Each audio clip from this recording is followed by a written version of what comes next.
अस्सलाम वालेकुम। मलकवाल से गज़नफ़र गुज्जर की रिपोर्ट। ऑफिस इत्तेहाद तहसील प्रेस क्लब मलकवाल में दूसरी बार चोरों की आमद।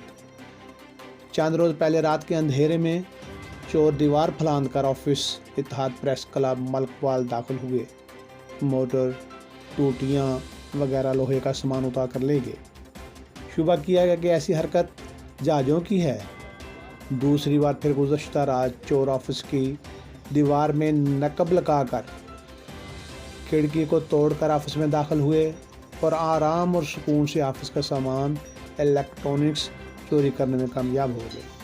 सदर प्रेस क्लब चौधरी मुनीर अहमद की इत्तला पर SHO थाना मलकवाल हमरा पुलिस ने मौका मुलाहिजा किया और आदि चोरों की तलाश का यकीन दिलाया।